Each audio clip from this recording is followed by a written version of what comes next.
prove John a little bit right about what he just said, I typed up some notes for this occasion and figured out late last night that my printer wouldn't work.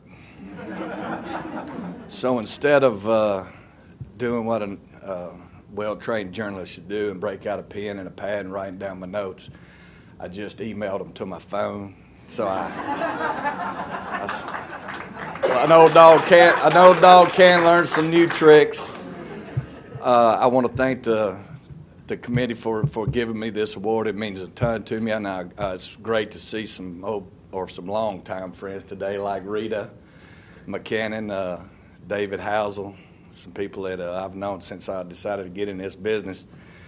I've joined a very distinguished list, which includes John and the last two award winners, Ron Ingram, who's tireless. As John said, he's probably done more for high school sports in this state than anybody ever has. The guy before him, John Johnson from Dothan, a gentleman of integrity. And when you talk about a bunch of sports writers, it's hard to put those two words together for one man. So I'm happy to follow those two guys. I'd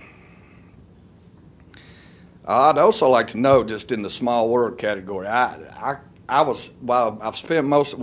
been in the business 26 years, and other than one when I spent at Huntsville, I've been the Montgomery Advertiser covering Auburn sports beat.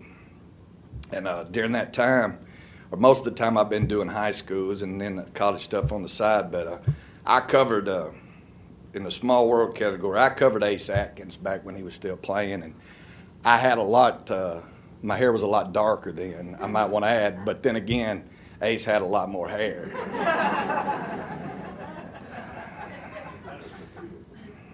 Congratulations, by the way, Ace.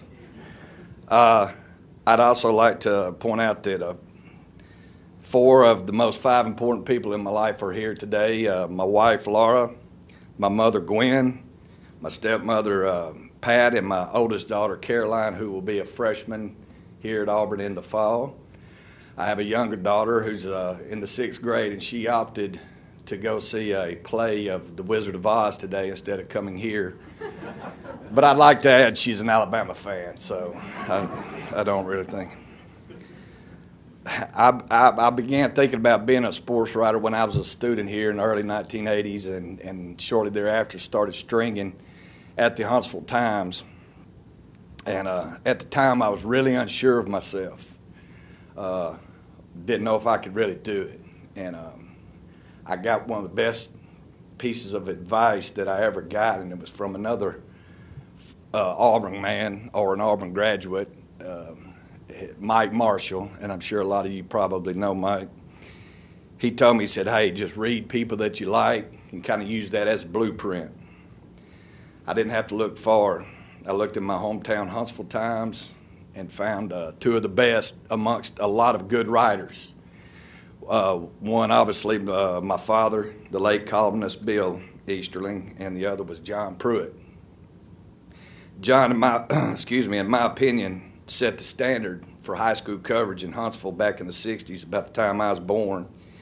And once after several moves between the Huntsville News and the Huntsville Times, settled back at the Huntsville Times in 1996 as they fancied me up a title and called me the prep sports editor.